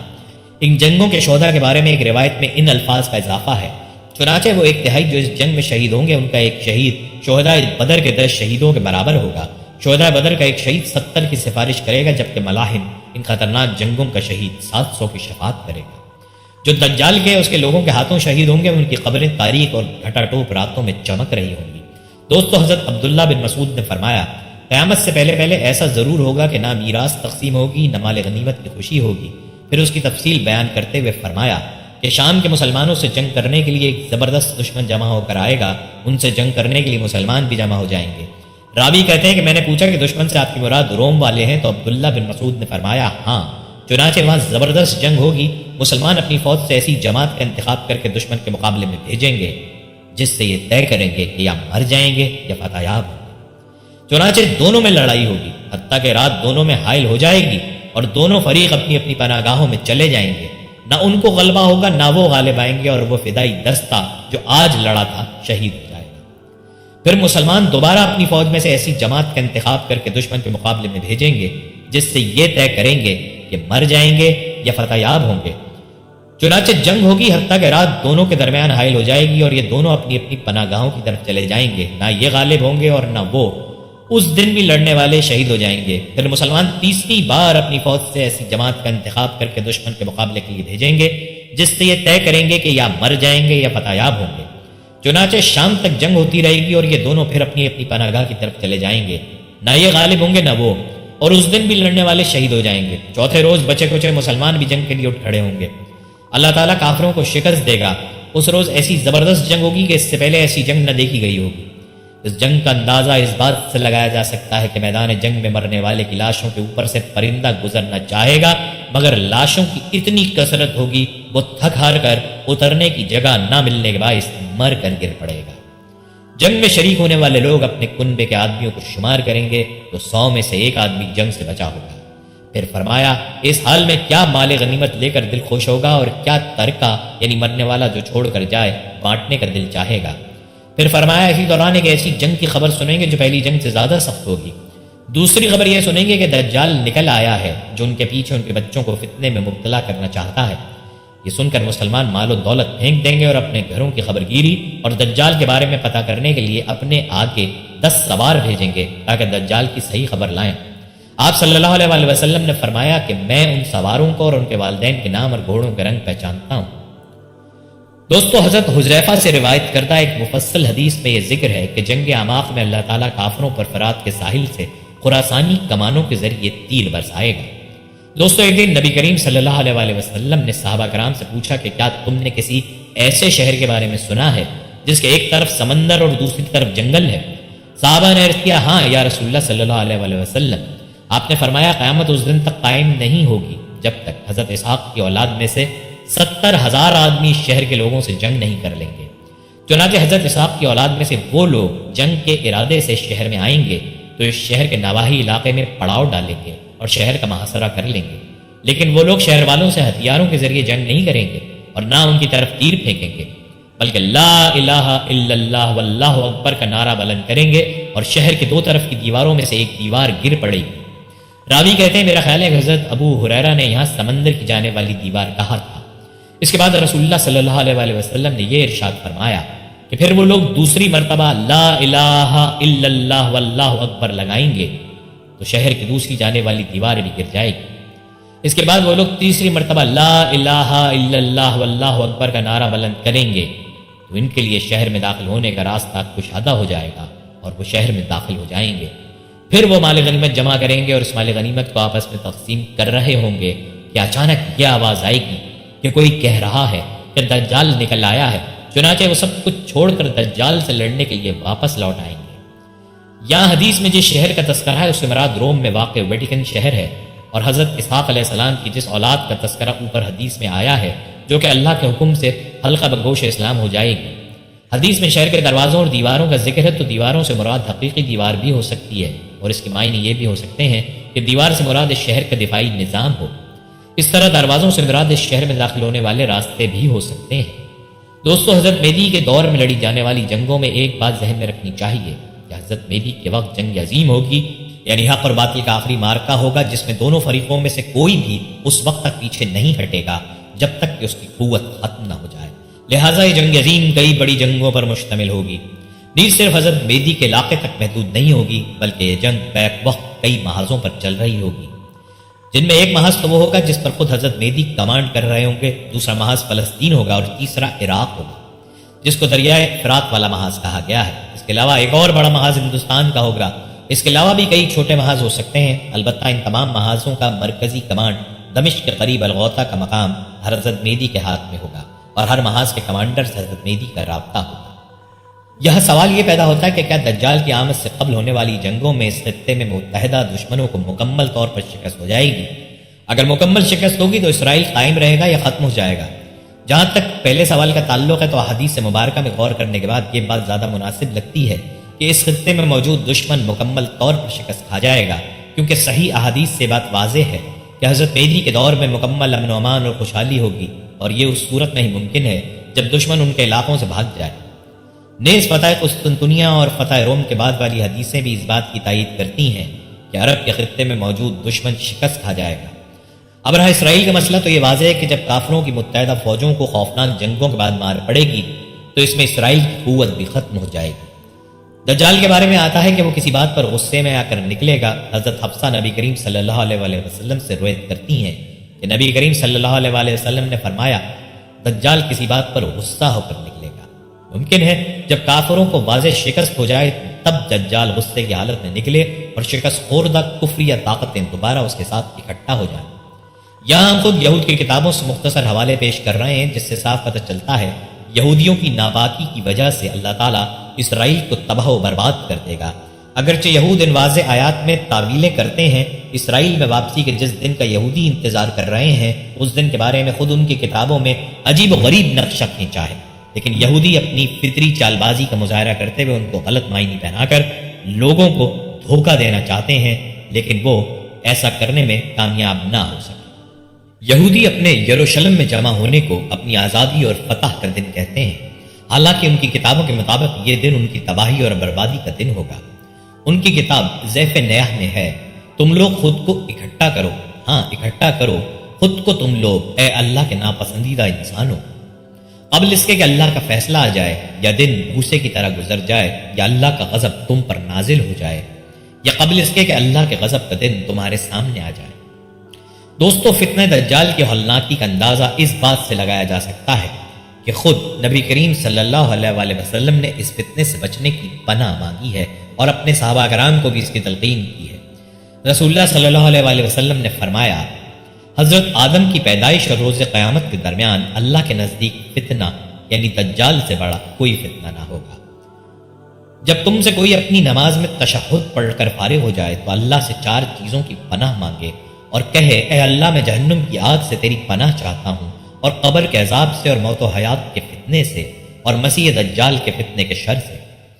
یہی وجہ ہے کہ جب نبی کریم صلی اللہ علیہ وسلم کے صحابہ کے سامنے اس فتنے کا تذکرہ فرماتے تو صحابہ کرام کے چہروں پر خوف کے اثرات نمودار ہو جایا کرتے تھے۔ ایک صحابی حضرت نواز ابن سمعان صحابہ کرام کی اس کیفیت کا احوال بیان کرتے ہوئے کہتے ہیں کہ گویا ہم کو ایسا گمان ہوتا کہ دجال یہیں قریبی کسی کھجوروں کے باغ میں موجود ہو۔ فتنہ دجال میں وہ کون سی چیز تھی جس نے صحابہ کرام کو ڈرا دیا؟ آیا خوفناک جنگ یا موت کے خوف میں؟ ہم جانتے ہیں کہ صحابہ کرام ان چیزوں سے ڈرنے والے نہیں تھے۔ صحابہ کرام جس چیز سے ڈرے وہ دجال کا فریب اور دھوکہ تھا کہ وہ وقت اتنا خطرناک ہوگا کہ صورتحال سمجھ نہیں آئے گی، گمراہ کرنے والے قائدین کی بہتات ہوگی، پھر پروپیگنڈے کا یہ عالم ہوگا کہ لمحوں میں سچ کو جھوٹ اور جھوٹ کو سچ بنا کر دنیا کے کونے کونے میں پہنچا دیا جائے گا۔ انسانیت کے دشمنوں کو نجات دہندہ اور نجات دہندہ کو دہشت گرد ثابت کیا جائے گا۔ یہی وجہ ہے کہ آپ صلی اللہ علیہ وسلم نے فتنہ دجال کو کھول کھول کر بیان فرمایا، اس کا حلیہ نقشہ اور ظاہر ہونے کا مقام تک بیان فرما دیا۔ لیکن کیا کیا جائے، امت کی اس غفلت کو کہ عوام تو عوام خاص یعنی اہل علم نے بھی اس فتنے کا تذکرہ بالکل ہی چھوڑ دیا۔ جب اس کا تذکرہ ممبر و محراب سے نکل جائے تو سمجھ لیجئے اس کے خروج کا وقت قریب ہے۔ حضرت صاحب بن جسامہ رضی اللہ تعالیٰ عنہ کہتے ہیں کہ میں نے رسول اللہ صلی اللہ علیہ وسلم کو فرماتے ہوئے سنا کہ دجال اس وقت تک نہیں نکلے گا جب تک لوگ اس کا تذکرہ نہ بھول جائیں اور عامہ مساجد منبروں پر اس کا ذکر کرنا نہ چھوڑ دیں۔ آپ صلی اللہ علیہ وسلم اپنے ارشادات میں یہ بات واضح طور پر بیان کرتے ہیں کہ تم اس دجال کو بھول نہ جاؤ بلکہ اس کو سمجھو، اس میں غور و فکر کرو اور اس کو دوسروں تک پہنچاؤ۔ رسول اللہ صلی اللہ علیہ وسلم نے فرمایا، میں اس کو یعنی دجال کے فتنے کو اس لیے بار بار بیان کرتا ہوں کہ تم اس میں غور کرو، سمجھو اور باخبر رہو اور اس پر عمل کرو اور اس کو ان لوگوں سے بیان کرو جو تمہارے بعد ہیں۔ لہٰذا ہر ایک دوسرے سے بیان کرے اس لیے کہ اس کا فتنہ سخت ترین ہے۔ دوستو، رسول اللہ صلی اللہ علیہ وسلم نے فرمایا، دجال کے خروج سے پہلے کے چند سال دھوکہ و فریب ہوں گے، سچے کو جھوٹا بنایا جائے گا اور جھوٹے کو سچا بنایا جائے گا، خیانت کرنے والے کو امانت دار بنایا جائے گا اور امانت دار کو خیانت کرنے والا قرار دیا جائے گا، اور ان میں روبیزہ گفتگو کریں گے۔ پوچھا گیا روبیزہ کون ہے؟ گھٹیا یعنی فاسق و فاجر لوگ، یہ لوگوں کا اہم معاملات میں رائے زنی کریں گے۔ دوستو، موجودہ دور پر یہ حدیث کتنی صادق آتی ہے، نام نہاد مہذب دنیا کا بیان کرتا جھوٹ جس کو پڑھے لکھے لوگ بھی سچ مان جاتے ہیں۔ اگر اس جھوٹ پر کتابیں لکھی جائیں تو شاید لکھنے والا لکھتے لکھتے اپنی قضا کو پہنچ جائے، لیکن ان کے بیان کردہ جھوٹ کی فہرست ختم نہ ہو۔ آپ صلی اللہ علیہ وسلم نے دجال کا حلیہ بیان کرتے ہوئے فرمایا، دجال بائیں آنکھ سے کانا ہوگا اور گھنے اور بکھرے بال والا ہوگا، اس کے ساتھ جنت بھی ہوگی اور جہنم بھی، بس اس کی آگ در حقیقت جنت ہوگی اور اس کی جنت آگ ہوگی۔ دجال کی ایک آنکھ بیٹھی ہوئی ہوگی جسے کسی چیز پر ہاتھ پھیر کر اس کو پچکا دیا جاتا ہے، اور دوسری آنکھ پر موٹا دانا ہوگا یعنی پھولی بھی ہوگی۔ فتح الباری میں دجال کے بالوں کے بارے میں آتا ہے کہ بالوں کی زیادتی اور الجھے ہوئے ہونے کی وجہ سے اس کا سر اس طرح نظر آتا ہوگا گویا کسی درخت کی شاخیں۔ جھوٹ، فریب، دجال کا دجل و فریب ہمہ جہد یعنی ملٹی ڈائمنشنل ہوگا۔ افواہیں اور پروپیگنڈا اتنا زیادہ ہوگا کہ بڑے بڑے لوگ اس کے بارے میں شک و شبے میں پڑ جائیں گے کہ یہ ہمارا مسیحا ہے یا دجال۔ عام طور پر عوام کے ذہن میں یہ ہے کہ دجال صرف اپنے مکروہ چہرے کے ساتھ دنیا کے سامنے آ جائے گا۔ اگر معاملہ اتنا سادہ ہوتا تو پھر کسی کو ڈرنے کی کیا ضرورت تھی، لیکن اس کے مکروہ چہرے کے باوجود اس کے کارنامے دنیا کے سامنے اس طرح پیش کیے جائیں گے کہ لوگ سوچنے پر مجبور ہو جائیں گے کہ اگر یہ وہی دجال ہوتا تو ایسے اچھے کام نہ کرتا۔ دوستو، صحافتہ جیسی بلند پایہ کتب احادیث کے علاوہ دوسرے بہت سے مجموعوں کے ذریعے بھی جو روایات ملتی ہیں، ان میں قطعیت اور صراحت کے ساتھ دجال اکبر کے ظہور اور حضرت مسیح کے نزول کی خبریں سال و سن اور صدی کے تعین کے بغیر دی گئی ہیں۔ ان احادیث صحیحہ کی روشنی میں ہمارا اس بات پر کامل ایمان ہے کہ حضرت عیسیٰ بنفس نفیس آسمان سے نزول فرمائیں گے۔ رسول اللہ صلی اللہ علیہ وسلم نے فرمایا، جب وہ یعنی دجال یہ کام کر رہا ہوگا کہ اللہ مسیح عیسیٰ ابن مریم کو نازل فرمائے گا، وہ دمشق کے مشرق میں سفید مینارے سے گیرو سے رنگے ہوئے 2 زرد کپڑے پہنے ہوئے نازل ہوں گے۔ انہوں نے ہتھیلیاں 2 فرشتوں کے پروں پر رکھی ہوں گی، جب سر نیچے کریں گے تو قطرے ٹپکیں گے اور جب سر اٹھائیں گے تو اس سے موتیوں کی مانند دانے گریں گے۔ ایک جگہ پر پیارے آقا صلی اللہ علیہ وسلم نے یہ ارشاد فرمایا، جب وہ مسلمان قسطنطنیہ فتح کرنے کے بعد شام پہنچیں گے تو دجال کا خروج ہوگا۔ ابھی وہ لڑنے کے لیے اپنی صفیں درست کر رہے ہوں گے کہ نماز کھڑی ہو جائے گی اور عیسیٰ بن مریم کا نزول ہوگا۔ وہ دجال کی طرف جائیں گے، جب اللہ کا دشمن انہیں دیکھے گا تو نمک کی مانند پگھل جائے گا۔ اگر عیسیٰ اس کو چھوڑ دیتے وہ پگھل کر مر جاتا، مگر وہ اسے اپنے ہاتھ سے قتل کریں گے اور اپنے چھوٹے نیزے پر اس کا خون لوگوں کو دکھائیں گے۔ عیسیٰ ابن مریم دجال کو لد دروازے پر قتل کریں گے۔ لد دراصل تل ابیب سے جنوب مشرق میں 18 کلومیٹر کے فاصلے پر ایک چھوٹا سا شہر ہے۔ اس شہر کی آبادی سن 1999 کے سروے رپورٹ کے مطابق 61,100 ہے۔ یہاں اسرائیل نے دنیا کا جدید ترین سیکیورٹی سے لیس ایئرپورٹ بنایا ہے۔ ہو سکتا ہے کہ وہاں سے وہ دجال بذریعہ طیارہ فرار ہونا چاہے اور اسی ایئرپورٹ پر قتل کر دیا جائے۔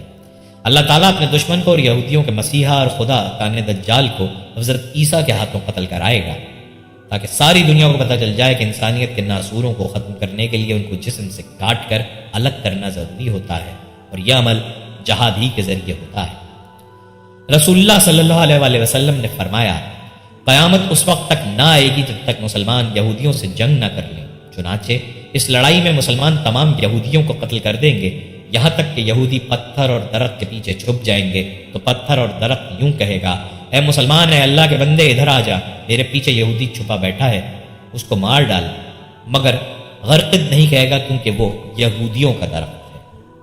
قربان ہو ہمارے ماں باپ ہمارے محمد عربی صلی اللہ علیہ وآلہ وسلم پر کہ ہماری بدقسمتی کہیں یا ایمان کی کمی کہ ہم آنے والے حالات کے حوالے سے جو اللہ کے رسول صلی اللہ علیہ وآلہ وسلم نے رہنمائی فرمائی ہے اور جو نشانیاں بتلائی ہیں ان پر ہمیں اتنا یقین نہیں آتا، لیکن ہمارا دشمن اس پر نہ صرف یقین رکھتا ہے بلکہ اپنا لاہے عمل بنانے کے لیے اس سے پورا فائدہ اٹھاتا ہے۔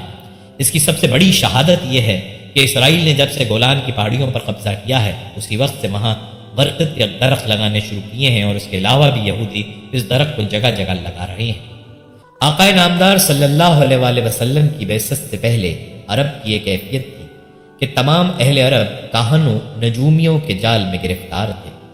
مشہور کاہنوں کے پاس لوگ دور دراز سے سفر کر کے آتے تھے اور ان سے مستقبل اور غیب کی باتیں دریافت کرتے تھے۔ کاہن جھوٹ موٹ کی باتیں سنا کر پورے معاشرے کو بے وقوف بنا رہے تھے۔ حضور اکرم صلی اللہ علیہ وآلہ وسلم کو اللہ تعالیٰ نے جب پیغمبر بنا کر مبعوث فرمایا تو ان کے لیے ثبوت نبوت کی سب سے بڑی دلیل غیب کی خبریں اور پیشن گوئیاں تھیں۔ آپ صلی اللہ علیہ وآلہ وسلم مستقبل کے واقعات اور باتوں کو اس طرح پیش فرماتے کہ گویا کھلی آنکھوں سے دیکھ کر بتا رہے ہوں۔ جن جن باتوں کی اللہ کے سچے نبی صلی اللہ علیہ وآلہ وسلم نے خبر دی وہ سب کی سب پوری ہوئی۔ یہ پیشن گوئیاں مختلف اوقات میں آپ صلی اللہ علیہ وآلہ وسلم سے مختلف حالتوں میں صادر ہوئیں اور ان کی اطلاع مختلف صورتوں میں دی گئی، مثلا کبھی نزول وحی کی صورت میں، کبھی عالم خواب میں اور کبھی قلب مبارک پر القا کر۔ قرآن کریم میں ارشاد ہے، یہ غیب کی باتیں ہم آپ کی طرف وحی کرتے ہیں، اس سے پہلے آپ اور آپ کی قوم ان کو نہیں جانتی تھی۔ محمد عربی صلی اللہ علیہ وآلہ وسلم کی پیشن گوئیوں کو یہ امتیاز حاصل ہے کہ وہ واضح اور ظاہر ہیں اور شک اور تعویل سے بہت دور ہیں۔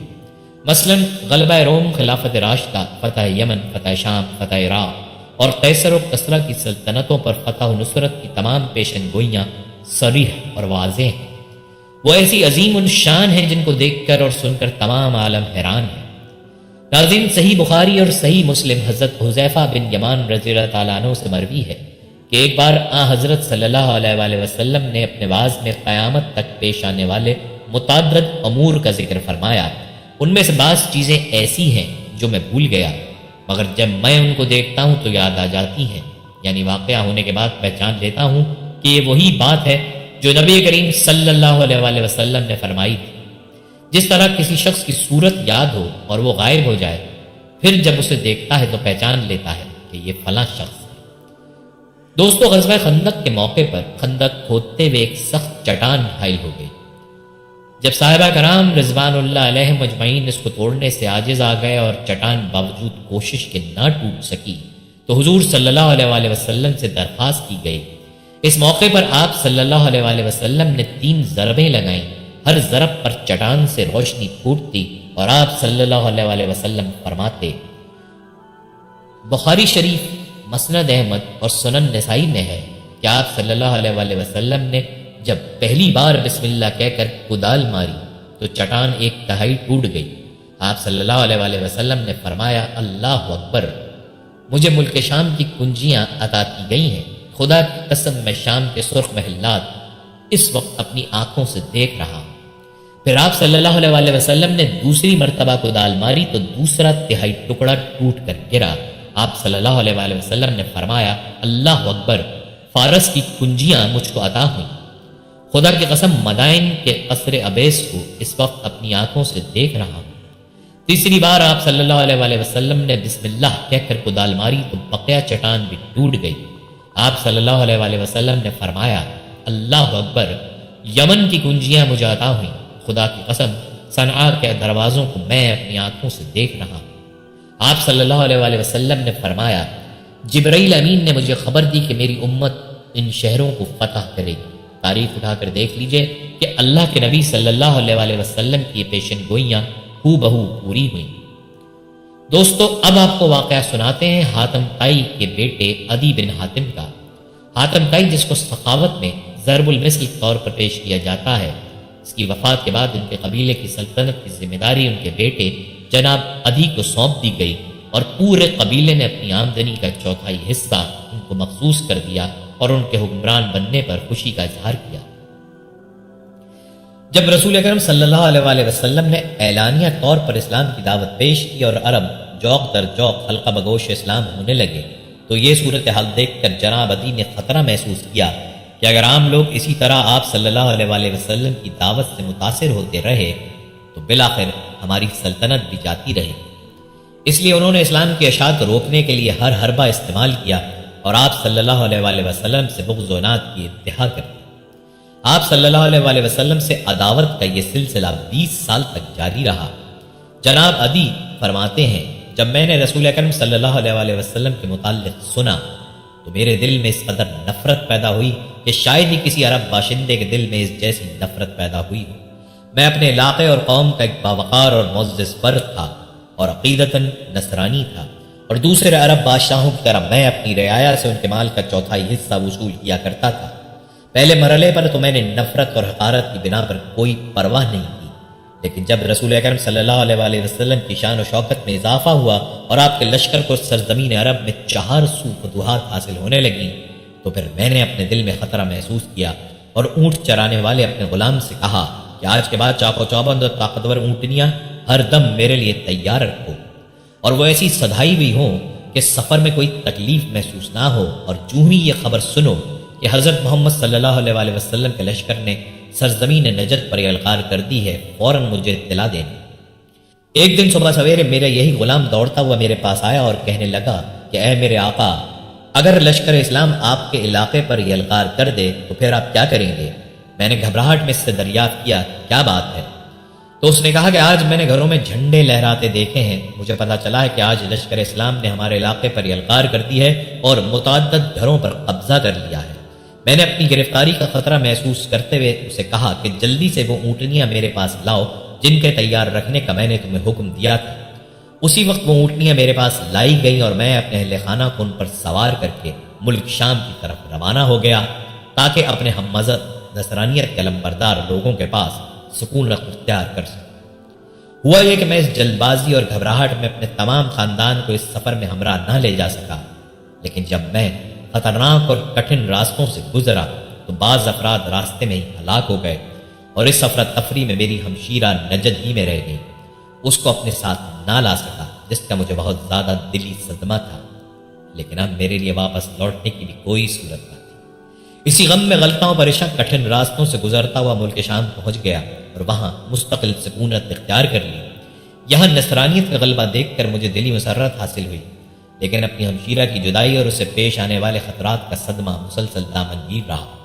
مجھے یہ اطلاع ملی کہ میرے وہاں سے کوچ کر آنے کے بعد لشکر اسلام نے ہمارے گھروں پر حملہ کیا اور وہ پورے علاقے کو فتح کرنے کے بعد میری بہن کو دیگر قیدیوں کے ساتھ گرفتار کر کے یثرب لے گئے ہیں اور انہیں مساجد کے ایک دروازے کے ساتھ ملحقہ حوالات میں بند کر دیا ہے۔ مجھے یہ بھی معلوم ہوا کہ نبی اکرم صلی اللہ علیہ وآلہ وسلم ایک روز میری بہن کے پاس سے گزرے تو میری بہن پکار اٹھی، یا رسول اللہ، میرا باپ فوت ہو چکا ہے اور میرا نگران آنکھوں سے اوجھل ہے، مجھ بیچاری پر احسان کیجیے، اللہ آپ پر احسان کرے گا۔ آپ نے دریافت فرمایا تیرا نگران کون ہے؟ اس نے بتایا کہ میرا بھائی عدی بن حاتم تائی۔ آپ نے فرمایا وہ جو اللہ اور رسول سے راہ فرار اختیار کر چکا ہے۔ پھر آپ چل دیے اور میری بہن کو اسی حالت میں رہنے دیا۔ جب دوسرا دن ہوا اور رسول اکرم صلی اللہ علیہ وآلہ وسلم کا گزر میری بہن کی جانب سے ہوا تو اس نے چھٹکارے کے لیے دوبارہ اپنی معروضات پیش کی تو آپ صلی اللہ علیہ وآلہ وسلم نے اسے حسب سابق جواب دیا۔ جب تیسرے دن آپ صلی اللہ علیہ وآلہ وسلم کا وہاں سے گزر ہوا تو میری بہن مایوسی کی وجہ سے خاموش تھی، تو پیچھے سے ایک شخص نے اشارہ کیا، آج رحمت دو عالم کی خدمت اقدس میں اپنی معروضات پیش کرو۔ چنانچہ میری بہن کو حوصلہ ہوا اور اٹھ کر یہ عرض پیش کی کہ یا رسول اللہ، والد فوت ہو گیا ہے اور نگران آنکھوں سے اوجھل ہے، مجھ پر احسان کریں، اللہ آپ پر احسان کرے گا۔ آپ صلی اللہ علیہ وآلہ وسلم نے فرمایا آج سے تو آزاد ہے۔ تو اس نے عرض کیا میں سرزمین شام میں مقیم اپنے خاندان کے پاس جانا چاہتی ہوں۔ آپ صلی اللہ علیہ وآلہ وسلم نے فرمایا جلد بازی سے کام نہ لے، جب تک تجھے اپنی قوم کا ایسا کوئی قابل اعتماد شخص نہ ملے جو تجھے ملک شام تک حفاظت سے پہنچانے کی ذمہ داری قبول کرے، اس وقت تک یہ سفر اختیار نہ کرنا، اور جب کوئی ایسا شخص مل جائے تو مجھے بتانا۔ اس کے بعد ہمیں وقتاً فوقتاً ہمشیرہ کے متعلق مختلف خبریں پہنچتی رہیں اور ہم شدت سے اس کی آمد کا انتظار کرنے لگے۔ لیکن ہمیں رسول اقدس صلی اللہ علیہ وسلم کی جانب سے ہمشیرہ کے ساتھ حسن سلوک کی جو خبریں پہنچ رہی تھیں، دل اسے تسلیم نہیں کرتا تھا، کیونکہ مجھے اس بات کا احساس تھا کہ میں نے اپنے دور حکومت میں آپ صلی اللہ علیہ وسلم کے ساتھ کوئی اچھا برتاؤ نہیں کیا تھا۔ ایک روز میں اپنے اہل خانہ میں بیٹھا تھا کہ اچانک کیا دیکھتا ہوں کہ ایک عورت اونٹنی پر بیٹھی آہستہ آہستہ ہماری طرف آ رہی ہے۔ اسے دیکھ کر میں پکار اٹھا، یہ تو حاتم کی بیٹی معلوم ہوتی ہے، اور وہ حقیقت میں بھی وہی تھی۔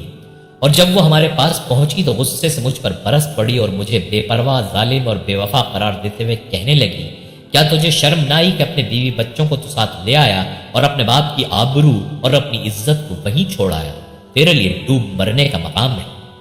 میں نے کہا بہن ناراض نہ ہو، اپنی زبان سے خیر کے کلمات نکالیں، بیٹھیں کچھ آرام کر لیں، آپ تھکی ہوئی ہیں۔ میں مسلسل اسے نرم لہجے میں راضی کرنے کے لیے کوشاں رہا، بالآخر وہ راضی ہو گئی اور پھر اس نے پوری داستان مجھے سنائی۔ یہ واقعات بالکل اس کے مطابق جو مختلف ذرائع سے مجھے معلوم ہو چکے تھے۔ وہ بڑی دانش مند، زیرک اور محتاط عورت تھی۔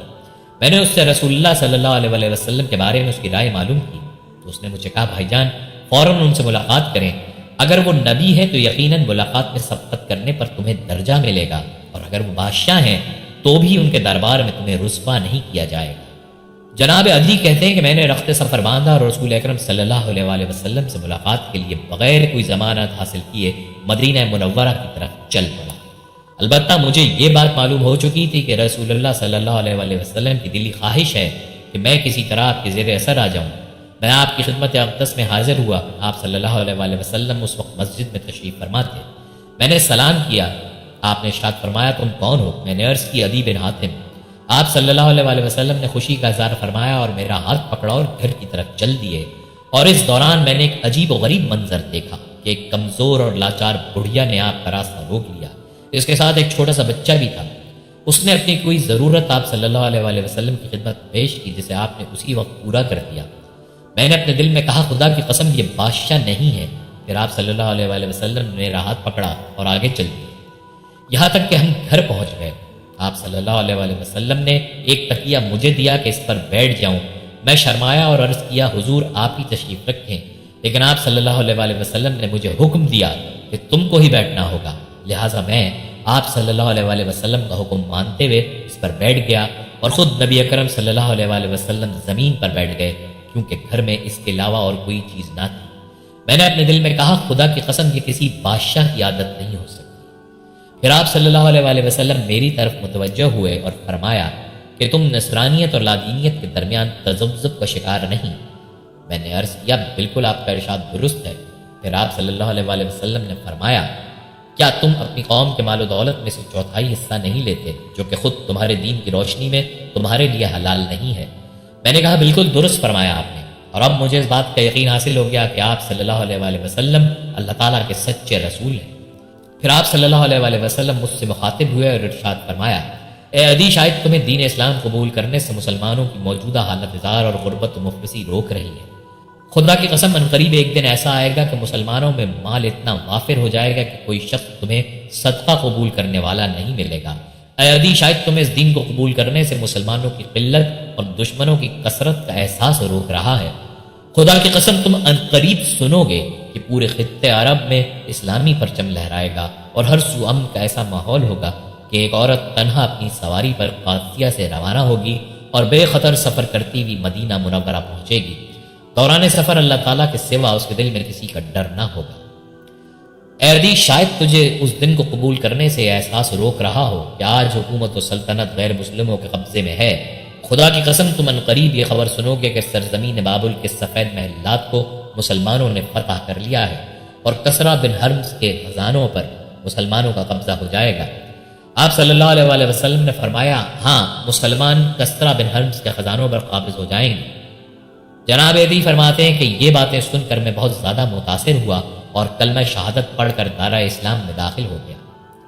حضرت عدی نے طویل عمر پائی۔ آپ اکثر فرمایا کرتے تھے کہ 2 نشانیاں تو پوری ہو چکی ہیں، تیسری ابھی باقی ہے، خدا کی قسم وہ بھی پوری ہو کر رہے گی۔ میں نے بچشم خود دیکھا کہ ایک عورت تنہا اپنی سواری پر قادسیہ سے چلی اور بلا خوف و خطر سفر کرتی ہوئی مدینہ طیبہ تک پہنچ گئی، اور میں اس لشکر میں بذات خود موجود تھا جس نے کسرا کے خزانوں کو اپنے قبضے میں لیا، اور حلفیہ طور پر کہتا ہوں کہ تیسری نشانی بھی یقیناً پوری ہو کر رہے گی۔ اللہ سبحانہ و تعالیٰ نے اپنے پیارے نبی صلی اللہ علیہ وسلم کو سچا کر دکھایا، اور تیسری نشانی حضرت عمر بن عبدالعزیز رحمۃ اللہ علیہ کے دور خلافت میں پوری ہوئی۔ مسلمانوں کے پاس مال و دولت کی اس قدر فراوانی ہو گئی تھی کہ زکوٰۃ دینے والا کوئی محتاج و مفلس نہیں ملتا تھا۔ بلا شبہ رسول اقدس صلی اللہ علیہ وسلم نے سچ فرمایا، اور جناب عدی بن حاتم رضی اللہ تعالیٰ عنہ کی قسم بھی پوری ہو گئی۔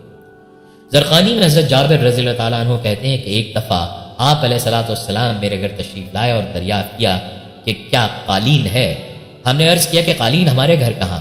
آپ صلی اللہ علیہ وسلم نے فرمایا، ہاں ان قریب تم قالینوں اور عمدہ فرشوں پر بیٹھو گے۔ حضرت جابر رضی اللہ تعالیٰ عنہ فرماتے ہیں کہ ہم نے اپنی زندگی میں وہ دن بھی دیکھا جب ہم قالینوں پر بیٹھتے تھے۔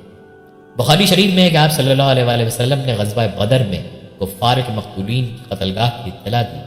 آپ صلی اللہ علیہ وسلم نے جو جگہ بتائی دشمن اسی جگہ پر قتل ہوئے۔ دوستو، خیبر میں یہود کے کئی مضبوط قلعے تھے، ہر روز مسلمان مجاہدین زور آزمائی کر کے واپس لوٹ آتے، لیکن خیبر فتح نہیں ہو رہا تھا۔ آپ صلی اللہ علیہ وسلم نے فرمایا کہ کل میں جھنڈا ایسے شخص کو دوں گا جس کے ہاتھ پر اللہ فتح دیں گے۔ آپ صلی اللہ علیہ وسلم نے حضرت علی رضی اللہ تعالیٰ عنہ کو جھنڈا عطا فرمایا، اور اللہ تعالیٰ نے ان کے ہاتھ پر فتح عطا فرمائی۔ اس طرح ترمذی شریف میں ہے کہ ایک دفعہ حضور صلی اللہ علیہ وسلم خواب سے مسکراتے ہوئے بیدار ہوئے اور فرمایا کہ اس وقت خواب میں میری امت کے کچھ لوگ تخت شاہی پر بادشاہوں کی طرح بیٹھے ہوئے دکھائے گئے، یہ بحر اخضر میں جہاد کے لیے اپنے جہاز ڈالیں گے۔ یہ بشارت سب سے پہلے امیر معاویہ کے عہد میں پوری ہوئی، اور دمشق کی سرزمین پر اسلام میں سب سے پہلے تخت شاہی بچھایا گیا۔ دمشق کا شہزادہ اپنی سپہ سالاری میں مسلمانوں کا پہلا لشکر لے کر بحر اخضر میں جہازوں کے بیڑے ڈالتا ہے اور دریا عبور کر کے قسطنطنیہ فتح کرتا ہے، جس کی بشارت حضور صلی اللہ علیہ وسلم نے دی۔ دوستو، زرقانی میں ہے کہ حضرت سعد بن ابی وقاص رضی اللہ تعالیٰ عنہ حجۃ الوداع میں حضرت صلی اللہ علیہ وسلم کی ہمرکابی میں مکہ معظمہ گئے، اور وہاں جا کر وہ اس قدر سخت بیمار پڑے کہ ان کو اپنی زندگی کی امید نہ رہی۔ حضرت صلی اللہ علیہ وسلم ان کی عیادت کے لیے تشریف لے گئے تو ان کا اضطراب دیکھ کر ان کو تسلی دی اور ان کے حق میں دعا کی، اور فرمایا کہ اگر خدا نے چاہا تو ابھی نہیں مرو گے، اگر خلوص سے کام کرو گے تو تمہیں عظیم درجہ ملے گا، بہت سارے لوگوں کو تم سے فائدہ پہنچے گا اور بہت سوں کو نقصان پہنچے گا۔ یہ حضرت سعد رضی اللہ تعالیٰ عنہ کے لیے عجم کی فتوحات کی پیشن گوئی تھی، چنانچہ حضرت سعد رضی اللہ تعالیٰ عنہ نے سپہ سالار بن کر کسرا کا تاج و تخت حاصل کیا، جس کی وجہ سے مسلمانوں کو بہت فائدہ جبکہ مجوسیوں کو نقصان پہنچا۔ حضرت عائشہ رضی اللہ تعالیٰ عنہا فرماتی ہیں نبی کریم صلی اللہ علیہ وسلم نے فاطمہ رضی اللہ تعالیٰ عنہا کو اپنی اس بیماری کے وقت بلایا جس میں آپ صلی اللہ علیہ وسلم فوت ہوئے۔ آپ نے ان سے کچھ پوشیدہ بات کہی جس کی وجہ سے فاطمہ رونے لگی، پھر آپ نے انہیں بلایا اور آپ نے کچھ ان سے کہا تو آپ ہنسنے لگ گئی۔ ہم نے فاطمہ رضی اللہ تعالیٰ عنہا سے پوچھا ہنسنے اور رونے کی وجہ، تو فاطمہ رضی اللہ تعالیٰ عنہا نے فرمایا نبی کریم صلی اللہ علیہ وسلم نے مجھے بتایا کہ آپ اپنے اس مرض میں فوت کیے جائیں گے تو میں رونے لگ گئی۔ پھر آپ صلی اللہ علیہ وسلم نے فرمایا کہ مجھے سب سے پہلے میرے اہل بیت میں سے آپ ملیں گی تو میں ہنس دی۔ آپ صلی اللہ علیہ وسلم کی پیشن گوئی حرف بحرف پوری ہوئی۔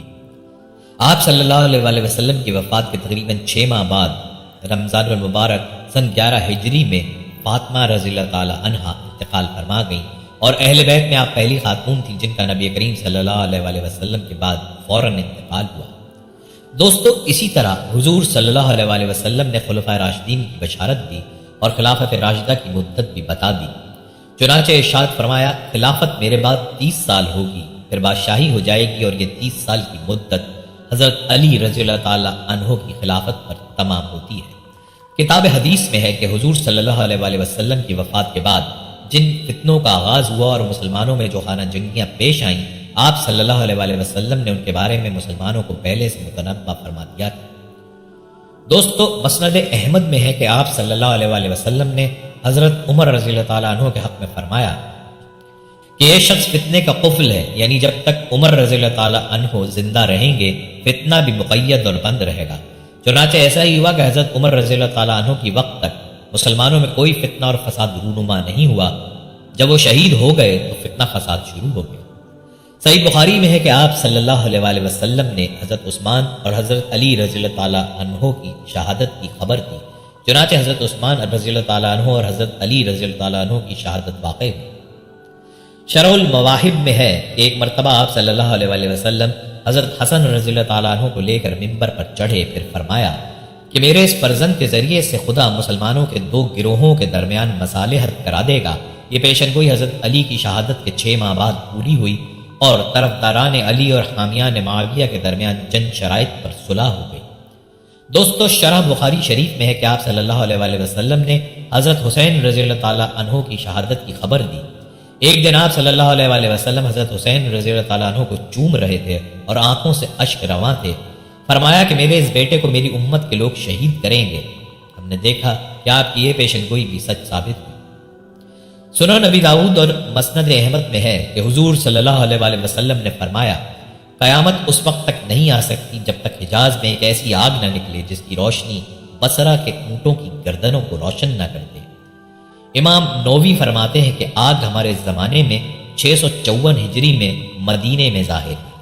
دوستو، بخاری شریف میں ہے کہ آپ صلی اللہ علیہ وسلم نے سود کی کثرت کا فرمایا کہ ایک زمانہ ایسا آئے گا جس میں کوئی ایسا نہیں ہوگا جو سود نہ کھائے۔ اگر براہ راست نہیں کھائے گا تو اس کا غبار یا دھواں اڑ کر اس تک ضرور پہنچے گا۔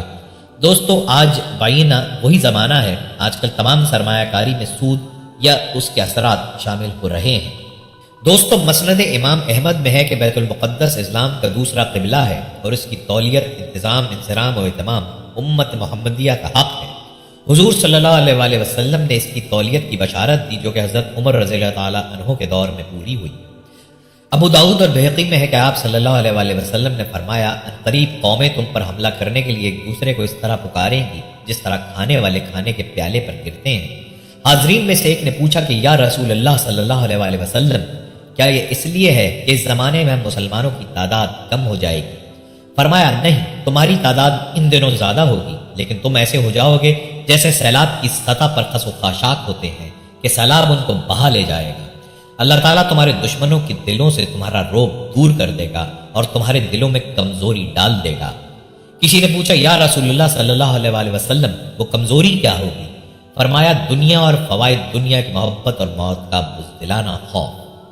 موجودہ صورتحال اور مستقبل میں امت مسلمہ کو جن حالات و واقعات سے واسطہ پڑتا ہے اس کی نشاندہی اللہ کے رسول نے اپنی فرمودات میں کر دی ہے اور اس کے حوالے سے واضح رہنمائی اور ہدایات بھی عنایت فرمائی ہے، بشرط کہ ہم اس کو جاننے کی کوشش کریں اور اس پر یقین کرتے ہوئے اس کے مطابق اپنا لاہ عمل بنانے کی کوشش کریں۔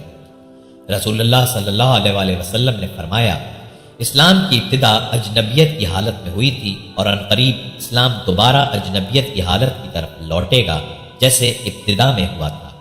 حدیث میں لفظ غریب کا ترجمہ اجنبی اور غیر مانوس سے کیا گیا ہے۔ جس طرح ابتدائی اسلام میں لوگ اسلام کو اجنبی اور غیر مانوس سمجھتے تھے، اسی طرح آج اکثر مسلمان اسلام کے بہت سے احکامات کو اجنبی سمجھنے لگے ہیں اور ان احکامات کے ساتھ ایسا برتاؤ ہے کہ گویا وہ ان کو جانتے ہی نہیں، حالانکہ ان احکامات سے بھی ہمارا وہی تعلق ہے جو نماز، روزہ وغیرہ سے ہے۔ کہتے ہیں کہ اب اس کا دور ہی نہیں رہا، حالانکہ شریعت کا زیادہ بڑا حصہ انہی احکامات پر مشتمل ہوتا ہے۔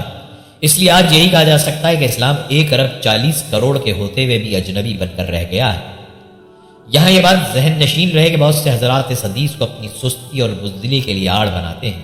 جب ان سے کہا جاتا ہے کہ اللہ کے دشمنوں سے مقابلے کی تیاری کرو تو کہتے ہیں کہ اسلام تو ہر دور میں کمزور رہا ہے اور اس حدیث کو دلیل میں پیش کرتے ہیں۔ وہ اس لیے کہ وہ حدیث کے لفظ غریب کو اردو کے غریب کے معنی میں استعمال کرتے ہیں جو درست نہیں۔ رسول اللہ صلی اللہ علیہ وسلم نے فرمایا، اسلام کی ابتدا اجنبیت کی حالت میں ہوئی تھی اور ایک بار اسلام اسی اجنبیت کی حالت میں چلا جائے گا۔ سو مبارکباد غربا کے لیے پوچھا کہ یا رسول اللہ، غربا کون ہیں؟ آپ نے جواب دیا کہ وہ لوگ جو لوگوں کو فساد مبتلا ہونے کے وقت ان کی اصلاح کریں گے۔ مذکورہ بالا حدیث میں ان لوگوں کو آپ صلی اللہ علیہ وسلم نے مبارکباد دی ہے جو دنیا میں فساد عام ہو جانے کے وقت لوگوں کی اصلاح کریں گے، اور لوگوں میں سب سے بڑا فساد یہ ہے کہ وہ اللہ کی سب سے بڑی صفت حاکمیت میں انسانوں کو شریک بنا لیں۔ لہذا شریعت کی نظر میں اللہ کی حاکمیت اور قرآن کی جانب بلانا سب سے بڑی اصلاح کہلائے گی، جس کے تحت امیر بالمعروف اور نہی عن المنکر کا فریضہ انجام دیا جائے گا۔ یہ بات ہم اپنی طرف سے نہیں کر رہے بلکہ اس پر قرآن کی آیت کنتم خیر امہ کے بارے میں حضرت عبداللہ بن عباس کی تفسیر گواہ ہے۔ رسول اللہ صلی اللہ علیہ وآلہ وسلم نے فرمایا اللہ کے سب سے محبوب لوگ غربا ہوں گے۔ پوچھا گیا کہ غربا کون ہے؟ فرمایا جو اپنے دین کو بچانے کے لیے فتنوں سے دور بھاگ جانے والے، اللہ تعالیٰ ان کو حضرت عیسیٰ کے ساتھ شامل فرمائے گا۔ ایسا وقت قریب ہے کہ مسلمان کا بہترین مال وہ بکریاں ہوں گی جن کو لے کر وہ پہاڑوں کی چوٹیوں پر اور دور دراز کے بارانی علاقوں میں دین کو بچانے کی خاطر فتنوں سے بھاگ جائے۔ مبارکباد کے مستحق ہیں وہ لوگ جو اس وقت اپنا ایمان بچانے کے لیے اپنے گھر بار، مال و دولت اور سب کچھ چھوڑ چھاڑ کر پہاڑوں کو اپنا نشیمن بنا چکے ہیں۔ دوستو، یہ تھی پیارے آقا صلی اللہ علیہ وآلہ وسلم کی کچھ پیشن گوئیاں۔ اور بھی کثیر پیشن گوئیاں کتب حدیث میں موجود ہیں جن میں سے اکثر حرف بحرف پوری ہو چکی ہیں یا ابھی پوری ہونی ہیں۔ اللہ کے آخری نبی صلی اللہ علیہ وآلہ وسلم کی پیشن گوئیوں کی طرح آپ کی تعلیمات بھی سچی اور برحق ہیں۔ اسی میں دنیا و آخرت کی نجات ہے، اس لیے ہمیں یہ فکر کرنا ہوگی کہ ہم اللہ کے نبی صلی اللہ علیہ وآلہ وسلم کے طریقوں کے مطابق زندگی بسر کریں۔ دوستو، اب بات کرتے ہیں ان پیشن گوئیوں کے تناظر میں اپنی ذمہ داریوں کی کہ بحیثیت مسلمان ہماری کیا ذمہ داری بنتی ہے۔ دوستو، شاہ مصر کے خواب کی تعبیر جب حضرت یوسف علیہ السلام نے بیان فرمائی کہ تم پر 7 سالہ قحط آئے گا تو اس قحط سے نمٹنے کی منصوبہ بندی کے لیے بھی فرما دیا۔ چنانچہ شاہ مصر نے اس پر عمل کر کے اپنی رعایا کو تباہی سے بچا لیا۔ اس امت کے امام محمد عربی صلی اللہ علیہ وآلہ وسلم 1400 سال پہلے خبر دے رہے ہیں کہ دیکھو فلاں فلاں مسلم علاقوں پر ایسے حالات آئیں گے، لہٰذا پہلے ہی سے اس کے بارے میں منصوبہ بندی کر کے رکھنا۔ لیکن مسلمان اپنے پیارے نبی کی باتوں کو نہیں مانتے، بلکہ غفلت کی دنیا کے باسی تو اس کو تقدیر کا لکھا کہہ کر اپنی نااہلی کا کھلا مظاہرہ کرتے ہیں۔ حالانکہ اگر آج مغربی میڈیا یہ اعلان کر دے کہ فلاں شہر میں سمندری طوفان آنے والا ہے یا فلاں علاقہ تباہ ہونے والا ہے، لہٰذا 24 گھنٹے کے اندر اندر شہر خالی کر دیا جائے، تو آپ دیکھیں گے کہ شہر میں ان کا ایک کتا بھی نظر نہیں آئے گا، اور اس وقت اس طرح موت کے خوف سے بھاگیں گے جیسے لکھی ہوئی موت کو بھی ٹال سکتے ہو۔ لیکن کیا وجہ ہے کہ اللہ کے رسول کی حدیث سننے کے بعد بھی مسلمانوں میں کوئی بیداری نہیں ہو رہی؟ دوستو، یہ لشکر جس کو لشکر مہدی کہا جاتا ہے، جس کی بشارت اللہ کے رسول صلی اللہ علیہ وآلہ وسلم نے دی تھی، یہ کسی ایک جماعت کا لشکر نہیں، یہ سب مسلمانوں کا لشکر ہے، اور ہر کلمہ پڑھنے والے پر اس کی مدد کرنا فرض ہے۔ چنانچہ تمام آپس کے اختلافات کو بھلا کر ذاتی اناؤں کی دیواروں کو مسمار کر کے سب کے متحد ہونے کا وقت آ گیا ہے۔ اگر ایسا ہو جائے تو فرشتے تمہاری نصرت کو کھڑے ہیں۔